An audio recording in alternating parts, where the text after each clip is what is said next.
오늘 하나님께서 우리에게 주신 말씀입니다. 누가복음 8장 26절에서 39절의 말씀입니다. 그들이 갈릴리 맞은편 거라사인의 땅에 이르러 예수께서 육지에 내리심에 그 도시 사람으로서 귀신 들린 자 하나가 예수를 만나니 그 사람은 오래 옷을 입지 아니하며 집에 거하지도 아니하고 무덤 사이에 거하는 자라. 예수를 보고 부르짖으며 그 앞에 엎드려 큰 소리로 불러 이르되 지극히 높으신 하나님의 아들 예수여, 당신이 나와 무슨 상관이 있나이까? 당신께 구하오니 나를 괴롭게 하지 마옵소서 하니, 이는 예수께서 이미 더러운 귀신을 명하사 그 사람에게서 나오라 하셨음이라. 귀신이 가끔 그 사람을 붙잡음으로 그를 쇠사슬과 고랑에 매어 지켰으되 그 맨 것을 끊고 귀신에게 몰려 광야로 나갔더라. 예수께서 내 이름이 무엇이냐 물으신즉 이르되 군대라 하니, 이는 많은 귀신이 들렸음이라. 무조갱으로 들어가라 하지 마시기를 간구하더니 마침 그곳에 많은 돼지떼가 산에서 먹고 있는지라. 귀신들이 그 돼지에게로 들어가게 허락하심을 간구하니 이에 허락하시니 귀신들이 그 사람에게서 나와 돼지에게로 들어가니 그 떼가 비탈로 내리달아 호수에 들어가 몰사하거늘 치던 자들이 그 이루어진 일을 보고 도망하여 성내와 마을에 알리니, 사람들이 그 이루어진 일을 보러 나와서 예수께 이르러 귀신 나간 사람이 옷을 입고 정신이 온전하여 예수의 발치에 앉아 있는 것을 보고 두려워하거늘 귀신 들렸던 자가 어떻게 구원받았는지를 본 자들이 그들에게 이르매 거라사인의 땅 근방 모든 백성이 크게 두려워하여 예수께 떠나가시기를 구하더라. 예수께서 그 배에 올라 돌아가실새 귀신 나간 사람이 함께 있기를 구하였으나 예수께서 그를 보내시며 이르시되 집으로 돌아가 하나님이 내게 어떻게 큰 일을 행하셨는지를 말하라 하시니, 그가 가서 예수께서 자기에게 어떻게 큰 일을 행하셨는지를 온 성내에 전파하니라. 아멘. 최근에 인터넷을 하다가 우연히 한 글귀를 읽었습니다. 사람은 자신에 대해 이야기할 때 가장 큰 행복을 느낀다 라는 글귀였습니다. 그런데 한 가지 의문이 들었습니다. 나에 대해서 이야기할 때 가장 큰 행복을 느낀다고 하는데, 그러면 나를 어떻게 설명할 수 있을까? 더 나아가 나를 자랑할 때 무엇으로 자랑할 수 있을까?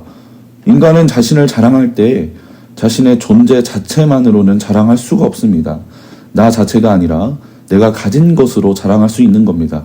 내가 얼마나 좋은 직장에 있는지, 내가 얼마나 멋진 업적을 이루어냈는지, 또 나에게 얼마나 자랑스러운 자녀가 있는지, 우리는 이런 것으로 자신을 자랑할 수 있는 겁니다. 그렇다면 우리는 평소에 무엇으로 우리를 자랑할까요? 우리는 그리스도인으로서 무엇을 자랑해야 하는 걸까요?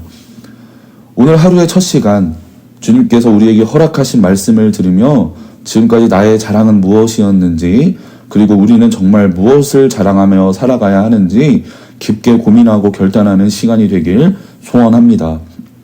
오늘 본문을 보시면 예수께서 거라사인의 땅에 가셔서 귀신 들린 자를 만나시게 됩니다. 그 사람은 옷도 입지 않았고요, 집에 거하지도 않았고 무덤 사이에서 살아가던 그런 사람이었습니다. 귀신이 들렸던 자였기 때문에 정상적인 삶을 살 수가 없었던 겁니다. 우리가 만약에 이런 사람을 만나면 우리는 어떨까요? 무섭지 않을까요? 겁을 먹을 수밖에 없을 겁니다. 대부분의 사람들은 이런 귀신 들린 자를 보고 두려움에 사로잡힐 수밖에 없을 겁니다. 게다가 그 사람은 단 하나의 귀신에 들린 자가 아니었습니다. 오늘 본문 8절에서 예수께서 그 귀신에게 이름을 물어보았을 때 귀신은 이렇게 대답합니다. 나의 이름은 군대다.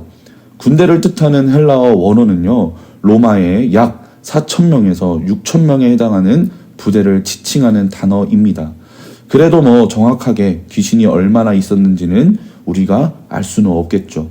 하지만 분명한 것은요, 하나의 귀신도 너무 두렵고 강력한데 그 두려운 귀신들이 군대로 모여 있다면 더 강력하고 더 두려운 상황이었을 것이라는 겁니다. 이 두렵고 무서운 상황을 우리의 삶 속으로 한번 가져와 보겠습니다. 우리가 살아가면서 이런 귀신을 실제로 보기는 어려울 겁니다. 그러나 이런 악한 마귀들은 전혀 다른 모습으로 우리를 위협한다는 것입니다. 그래서 두렵게 만들고 공포에 떨게 만듭니다. 재정적인 문제로, 그리고 가정적인 문제로, 아니면 관계적인 문제로 우리를 두렵게 만들고 공포에 떨게 만든다는 것입니다. 하지만 정말 무서운 것은 따로 있습니다. 인간은 그렇게 두려워한 것들을 의지한다는 거예요. 세상의 힘이 얼마나 강한지 알기에 두려워하지만 동시에 얼마나 강한지 알기에 의지한다는 겁니다. 결국 인간은 두려움 때문에 하나님이 아닌 세상을 의지할 때가 있습니다. 하지만 여러분, 이 강하고 두려운 세상의 힘이, 이런 악한 힘이 심지어 하나가 아니라 군대처럼 모여서 우리를 공격하는 도무지 해결할 수 없을 것 같은 이런 세상의 문제가 예수님을 보고서는 두려워 떨고 있습니다.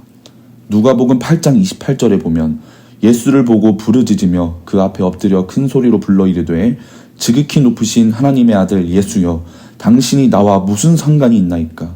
당신께 구하오니 나를 괴롭게 하지 마옵소서 하니. 사랑하는 여러분, 우리가 믿는 주님은 바로 이런 분이십니다. 세상의 두려운 힘과 문제가 군대처럼 몰려온다 할지라도 절대로 이길 수 없는 존재, 덤빌 수조차 없는 존재, 그분은 바로 우리가 믿는 예수 그리스도이십니다. 또 중요한 사실이 있습니다. 예수님은 그 군대 귀신을 광야로 내쫓으셨습니다. 그리고 그 귀신은 예수님께 자신들은 무적응에 들어가고 싶지 않고 마침 근처에 있는 돼지떼에게 들어가고 싶다고 요청합니다.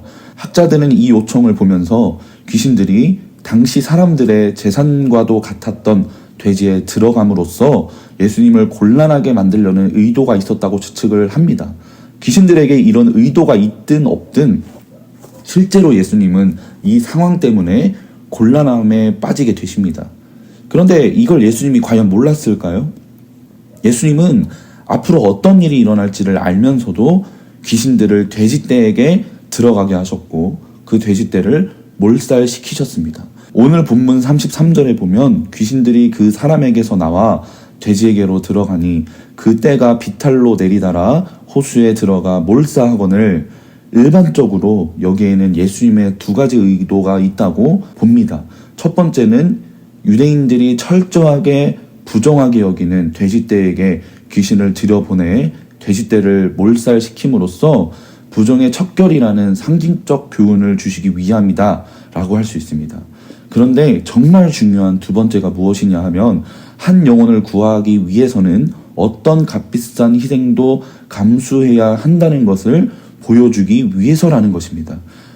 2022년 기준으로 돼지 한 마리당 가격이 60만 원 정도 한다고 하더라고요. 그런 돼지가 때로 있다고 한다면 과연 얼마일까? 오늘날 우리에게도 굉장히 큰 돈일 겁니다. 그렇다면 당시 사람들에게는 어땠을까요? 어마어마하게 큰 돈, 즉 자신들의 전 재산과도 같았을 겁니다. 여러분, 예수님은 알려주고 싶으셨던 겁니다. 너희의 한 영혼이 그 큰 재물보다 훨씬 귀하다는 사실을 말입니다. 더 나아가 예수님은 저와 여러분들을 구원하시기 위하여 자신의 모든 것, 즉 자신의 생명까지도 희생하셨습니다. 여러분, 그렇습니다. 예수님은 우리를 이 세상의 모든 재물보다 귀하게 여기시고 자신의 생명보다도 우리를 사랑하신다는 사실입니다. 예수님은 그 귀신으로부터 구원받은 사람에게 집으로 돌아가서 하나님이 내게 어떻게 큰 일을 행하셨는지를 말하라, 이렇게 말씀하십니다. 그리고 그 귀신 나간 사람은 온 성내에 자신을 구원하신 예수님을 자랑하게 됩니다.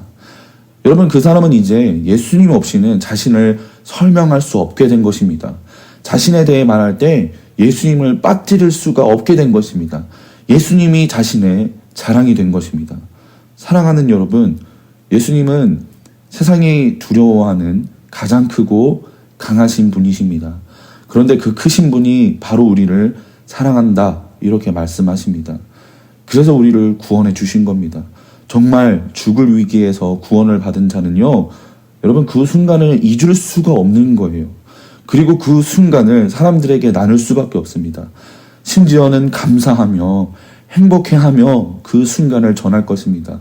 그렇기 때문에 우리 구원받은 그리스도인들도 우리를 사랑하시고 구원하신 크고 강하신 주님을 자랑할 때 가장 행복하고 즐거워해야 한다는 것입니다. 여러분, 이것이 바로 증인된 자의 삶이 아닙니까? 지금 우리 소망교회는 다니엘 기도회 중에 있습니다. 저는 기도의 첫날의 말씀을 잊을 수가 없습니다. 기도의 최종적인 목표는 하나님의 하나님 되심을 드러내는 것입니다. 오늘 하루 주님이 여러분들에게 주시는 그 크신 사랑과 그 한없는 은혜와 그 말씀하심에 집중하시길 바랍니다. 여러분, 그렇다면 보일 겁니다. 주님이 나를 얼마나 사랑하시는지, 주님이 나를 위하여 지금도 얼마나 열심히 일하고 계시는지, 그렇게 삶 속에서 하나님을 발견할 때에 자신이 받은 그 큰 사랑과 은혜를 자랑하며 또한 드러내는 삶으로 이어질 것입니다. 그렇게 주님을 자랑하는 증인된 삶을 살아갈 것이고요. 주님의 사랑을 알고 증거하며 살아가는 여러분들을 통하여서 은혜의 강물이 이 땅에 흘러가며 하나님의 나라가 세워지게 되기를 주님의 이름으로 간절히 축복합니다. 우리는 그리스도인으로서 우리가 자랑할 것은 하나님밖에 없습니다. 제가 처음에 말씀드렸습니다. 사람은 자신에 대해서 자랑할 때 가장 큰 행복을 느낀다고 말씀드렸습니다. 마찬가지입니다. 우리는 우리에 대해서 자랑할 것은 하나님밖에 없기에 우리에 대해서, 다시 말해 주님에 대해서 자랑할 때에 우리는 가장 행복할 수 있는 것입니다. 오늘 말씀의 제목처럼 우리는 주님의 행복한 증인입니다. 우리는 주님을 증거하며 살아갈 때에 가장 행복할 수 있다는 것입니다. 이 행복을 여러분들 마음껏 누리시며 살아가는, 또한 그런 오늘을 살아가시는 저와 여러분들이 되시길 주님의 이름으로 간절히 축복합니다. 주의 얼굴을 바라봅니다. 두 손을 들고 겸비함으로 하나 되어 주께 나아갑니다. 주의 은혜에 목마릅니다. 주의 음성을 사모합니다. 두려워 말라, 평안하라, 강건하라, 강건하라.